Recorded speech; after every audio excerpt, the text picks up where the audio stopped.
Greetings, dear listeners. Welcome to the first episode of our Operation Sindoor series.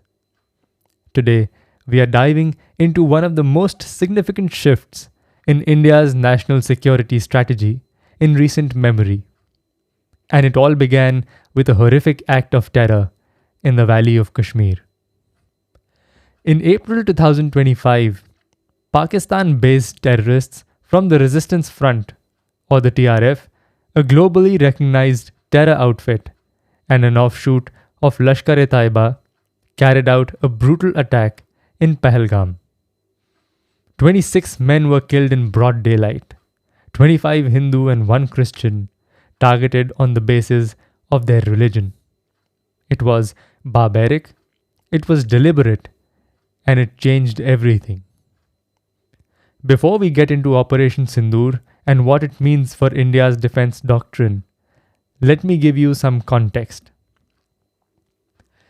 Just a few days before the Pahalgam massacre, Pakistan's then Chief of Army Staff, General Asim Munir, delivered a speech steeped in Islamic fundamentalist rhetoric and open anti-India sentiment, calling Kashmir Pakistan's jugular vein. It was widely seen as an attempt to reignite the Kashmir issue, which had largely settled down after Article 370 was revoked. And here's the thing. The valley had genuinely transformed. Tourism was booming, businesses were flourishing, and normal life had returned in a way that hadn't been seen in decades. That peace and prosperity deeply unsettled the Pakistani army, whose entire basis for power, its relevance, its grip on the state, rests on a manufactured and constant threat from India, and the idea that it alone can deliver Kashmir. There is no real basis for that claim, of course, but that is what authoritarians do. They need an enemy to survive. Munir's speech was initially dismissed. The Kashmir issue had become geopolitically dormant. The world had seen the reality of Jammu and Kashmir with their own eyes, either in person or on their screens. But that inflammatory rhetoric was soon followed by action. A blatant act of state-sponsored terrorism by Pakistan, what many rightly call the mother of global terrorism. On that fateful day, TRF claimed responsibility for the killings, and the Cabinet Committee on Security, the CCS, convened immediately. And India's response would go on to redefine its national security posture entirely. India's answer to the Pahalgam attack, Operation Sindoor, demonstrated a multifaceted and decisive shift in India's national security strategy. In this episode, we are going to break down exactly how, across 9 key dimensions. Let's get into it. Number 1.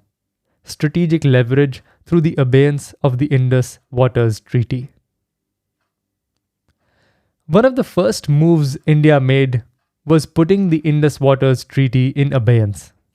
This treaty had survived wars, skirmishes, and decades of hostility between the two nations. Signed in 1960 in Karachi between Prime Minister Jawaharlal Nehru and Pakistani President General Ayub Khan, it divided the Indus River system between the two countries. India got the eastern rivers, the Ravi, Beas, and Satluj.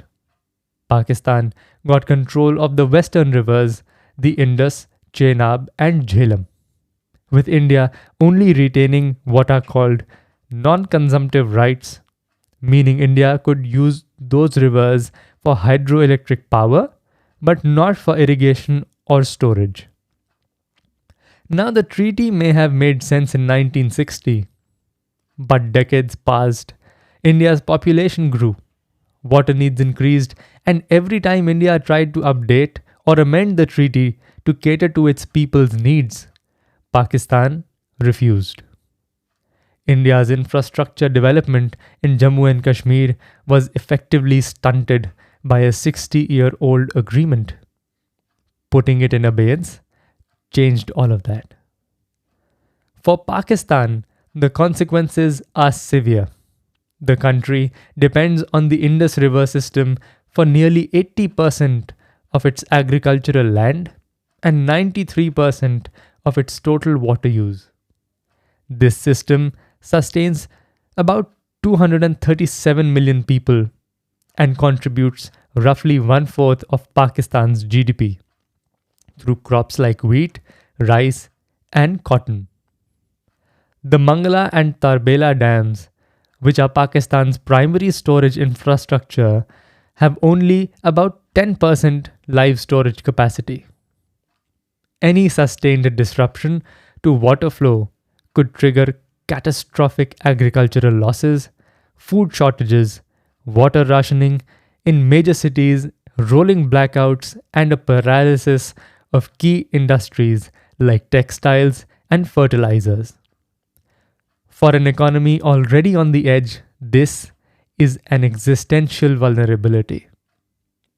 For India, it means full control over the western rivers, enabling new reservoirs in Jammu and Kashmir, Ladakh, Punjab, and Haryana, boosting irrigation, hydroelectric power, and development that was long overdue. India's message was clear: blood and water cannot flow together. Number 2. Diplomatic efforts and international legitimacy. Before a single strike was launched, India's diplomatic machinery was already in motion. Indian diplomats fanned out across the world, briefing partner nations, establishing the facts of the Pahalgam massacre, and building the geopolitical basis for India's sovereign right to respond. Countries including the USA, France, Italy, Russia, and Germany stood behind India, supporting its right to take action freely and independently as it deemed fit. The result? No sanctions, no calls for restraint, no external meddling or condemnation, the kind India had faced in the past. India acted on its own terms.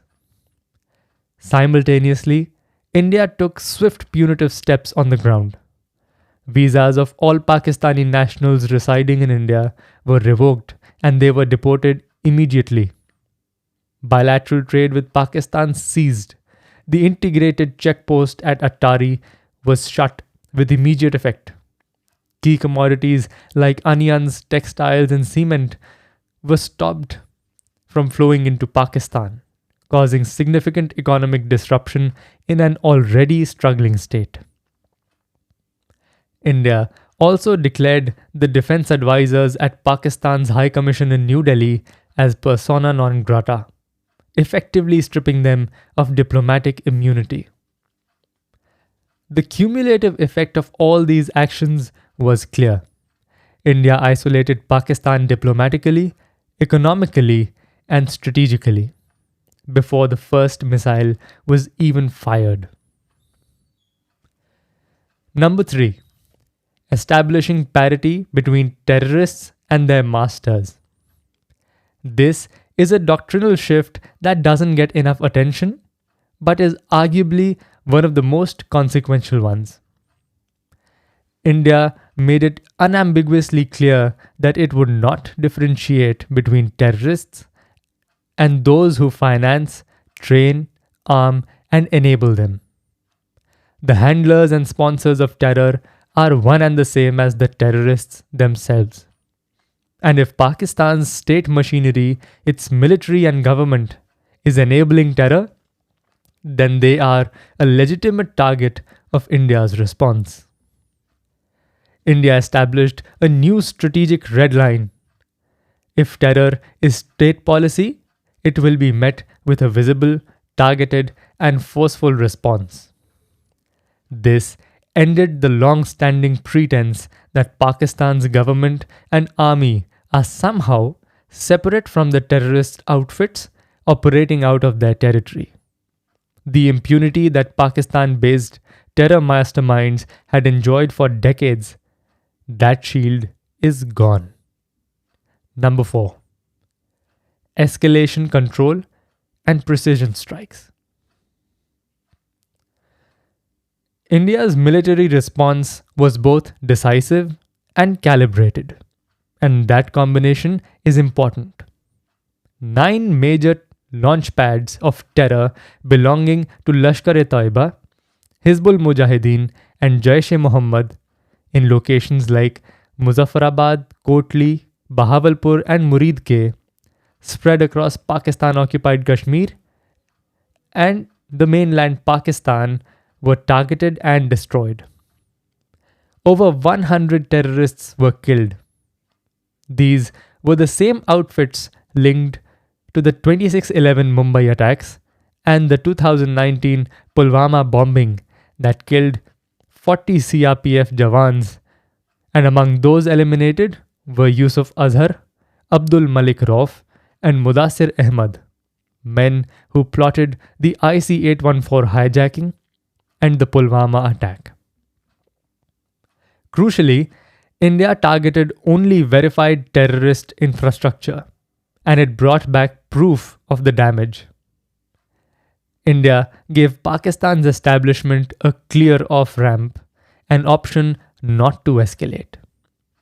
Pakistan chose to escalate anyway. It targeted Indian civilian and government assets. Every single attempt was intercepted and neutralized by India's integrated air defense systems. That escalation triggered India's next phase. On the 10th of May, India struck Pakistan at the heart of its military power, near Rawalpindi. Bases including Noor Khan, Rahim Yar Khan, and Jacobabad were hit. India established complete air dominance, inflicting serious damage on Pakistan's airfields and aircraft hangars, as documented in the Swiss Center for Military History and Perspective Studies report on Operation Sindoor, linked in the description below. Number 5. Calling Pakistan's nuclear bluff. For decades, Pakistan's nuclear arsenal was its ultimate shield. Every time India considered a strong military response, the world got nervous. What if Pakistan reaches for the nuclear option? That factor kept India's responses limited.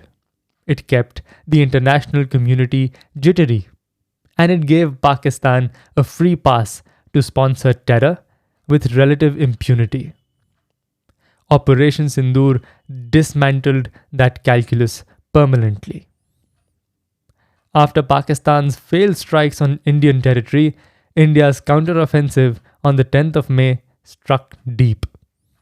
11 military installations were targeted and destroyed, with video and satellite evidence.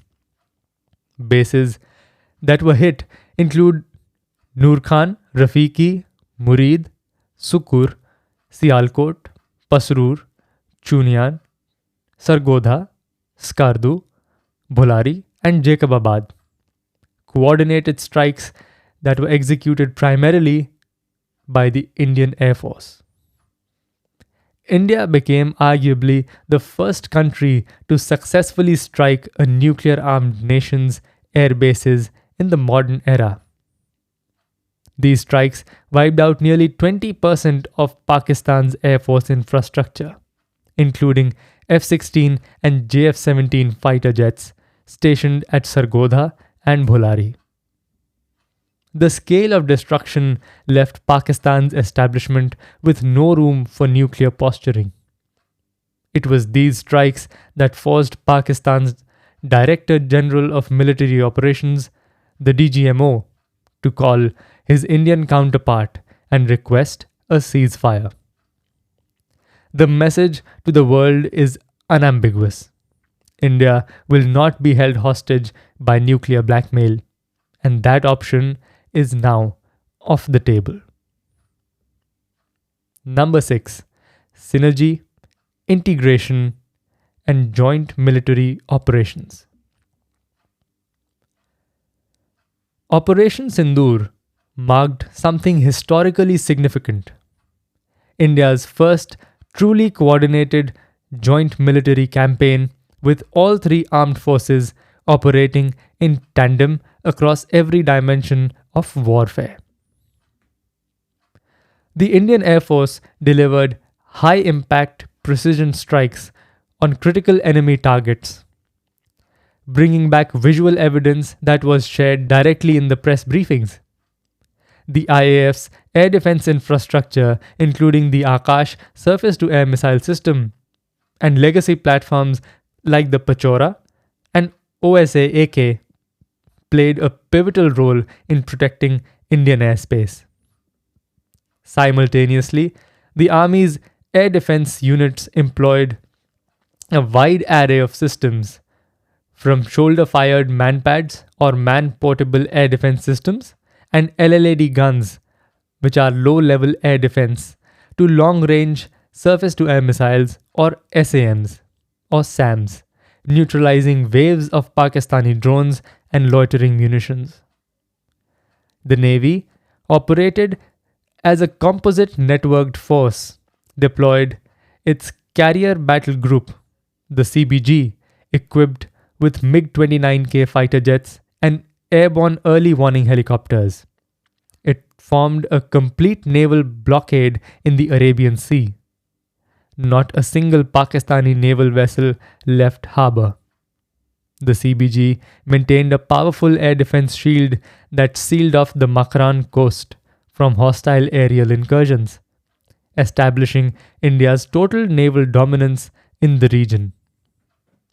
This level of integration is not just a military achievement, it signals a fundamental evolution in how India's armed forces will operate together in the future. Number 7. Civil-military fusion in national security.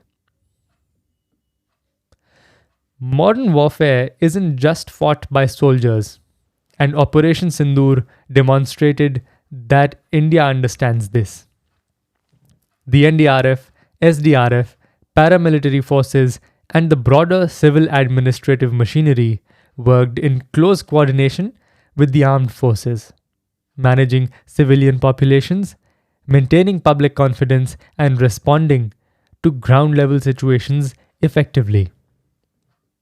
The Border Security Force, the BSF, thwarted a major infiltration attempt in the Samba district of Jammu and Kashmir, neutralizing at least 2 infiltrators and recovering arms and ammunition. The Press Information Bureau worked relentlessly to counter fake news and enemy-driven false narratives.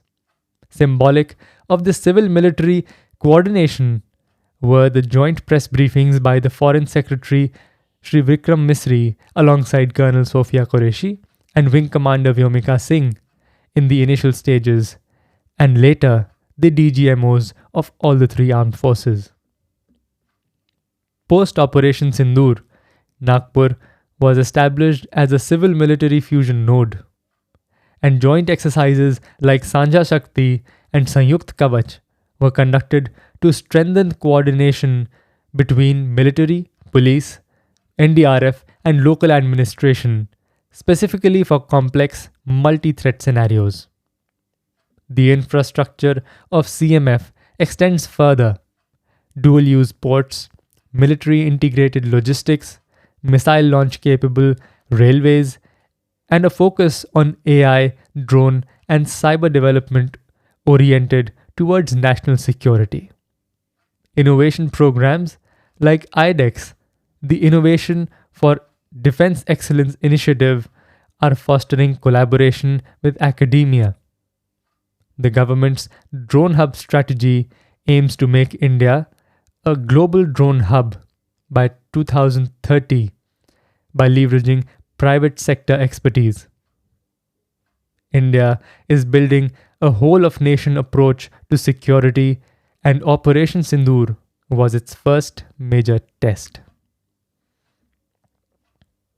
Number 8. Indigenization and strategic autonomy through Atmanirbharta. Today, India is the world's second largest importer of arms, but that is changing and changing fast. The Indian defense industrial complex is making serious strides towards indigenization. Homegrown systems like the Akash medium range surface to air missile, the Swathi radar system for artillery tracking, the Akash Tir, an automated AI powered defense control and reporting system, and the BrahMos supersonic cruise missile are all technologies developed in India for India's specific security needs, which were a part of Operation Sindoor. Alongside these indigenous systems, India also operated procured technologies like the Russian Su-30 MKI jets and S-400 air defense systems, the French Rafale jets, Scalp missiles and hammer bombs, the Israeli Harpy and Sky Striker loitering drones. All of these were seamlessly integrated into India's offensive and defensive operations. And their combined effectiveness was on full display when they destroyed and countered the Chinese PL-15 missiles, Turkish UAVs like the Yeeha drones, and enemy radar systems. But here is the strategic imperative going forward. Modern warfare is increasingly no contact, remote, and networked.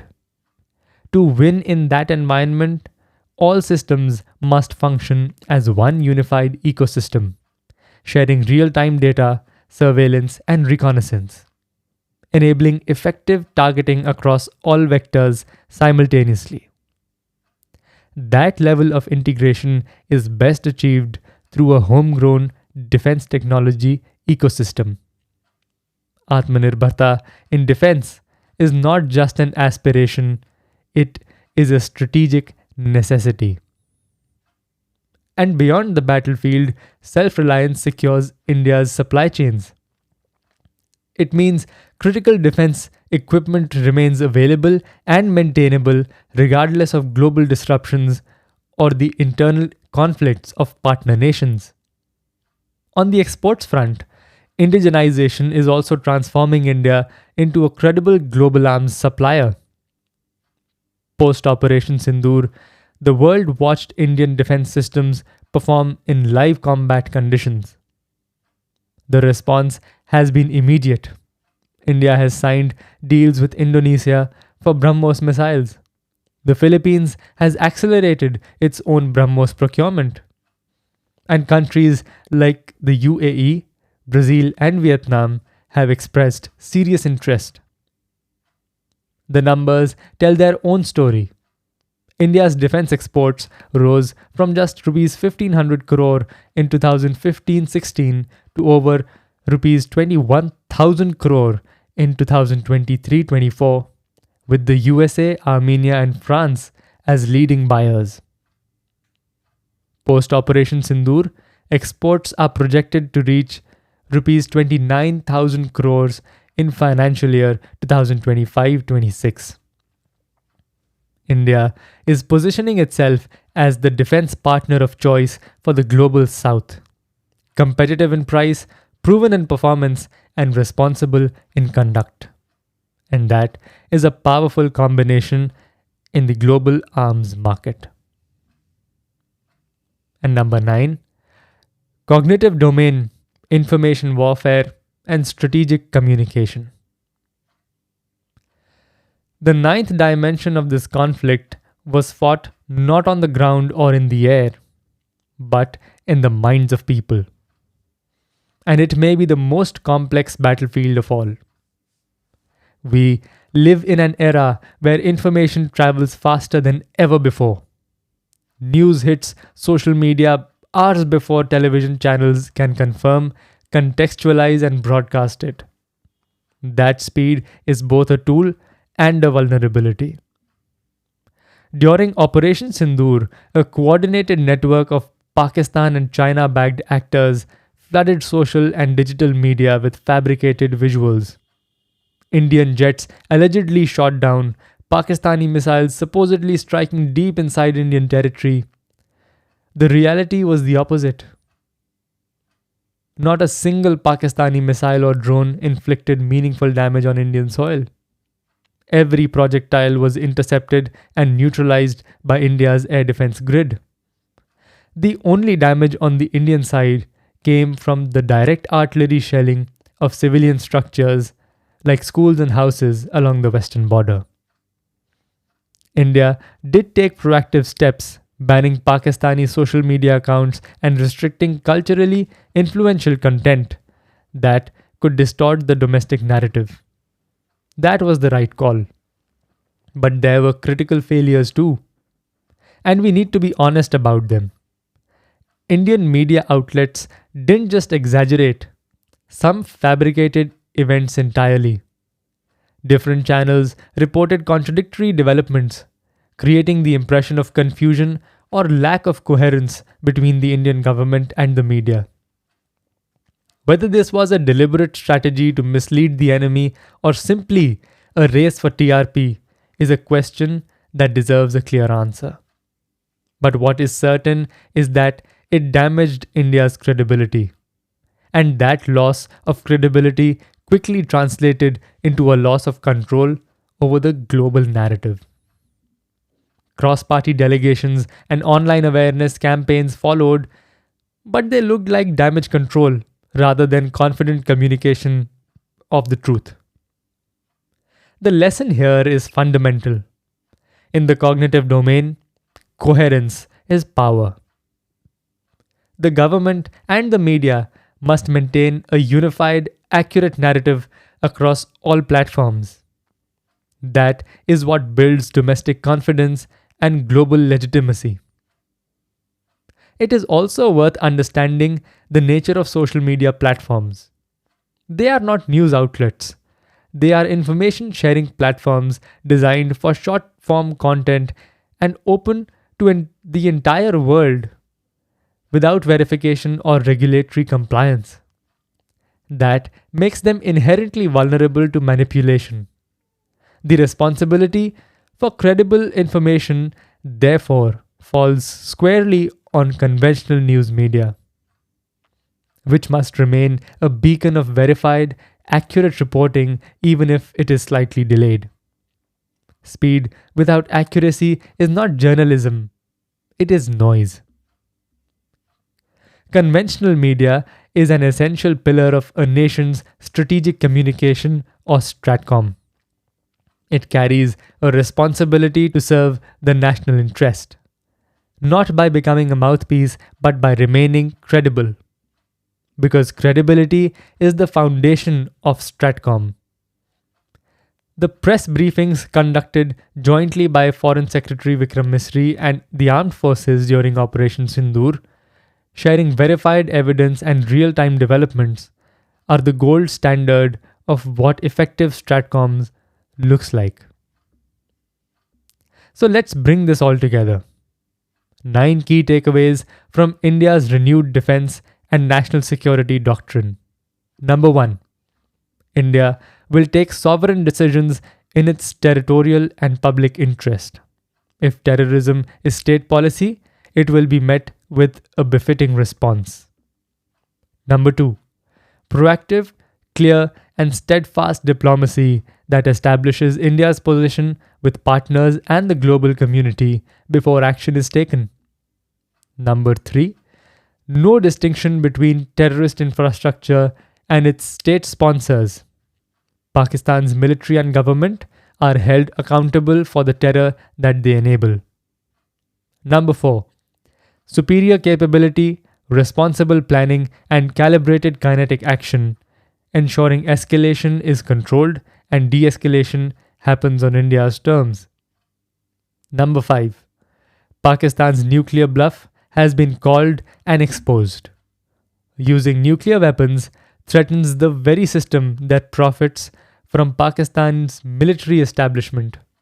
It was never a real option. Going ahead, it won't be. Number 6. Integrated, synergized joint operations by all 3 armed forces gave India a decisive edge. Number 7. Civil-military fusion as a core national security strategy maintaining public confidence, countering cognitive threats, and enabling seamless disaster management alongside military operations. Number 8. A growing indigenous defense industrial base, serving both domestic security needs and export markets, particularly the global south. And number 9. Strategic control of the cognitive domain from the outset with credible, coherent media serving as an instrument of national stratcom. Now looking ahead, we need to give cognizance to the China angle. The shift in India's defense doctrine matters beyond Pakistan because the real long-term adversary is China. China is pushing for regional dominance and it employs both long and short-term strategies to slow India down, to keep India from achieving its full potential. One of its most effective tools in this pursuit is Pakistan. China funds and arms Pakistan, specifically its army, which operates as a not-so-covert deep state within its own country. The cycle works like this. China provides resources to Pakistan's military establishment, which uses those resources to sponsor terror against India. India responds, and that response gives the Pakistani army the justification it needs to maintain its stranglehold on political power. And China, throughout all of this, never gets its hands dirty. It is a symbiotic relationship built on exploiting Pakistan's unhealthy obsession with India. But Operation Sindoor sent a message to both. Through deep strikes and the systematic undermining of Chinese-supplied Pakistani defense systems, India demonstrated that its weapons are more than capable of outperforming Chinese technology in real combat. The Indian air defense grid neutralized multiple Chinese-made PL-15 missiles. Indian and Western technologies jammed and spoofed the Chinese-supplied JY-27A and LY-80 air defense systems. The message to Beijing was clear. Indian systems work and they work against yours. Overcoming China's broader strategic tactics, however, is easier said than done. China runs a significant trade surplus with India. We remain heavily dependent on Chinese products like electronics and electrical components, EV batteries, active pharmaceutical ingredients or APIs, and other industrial inputs.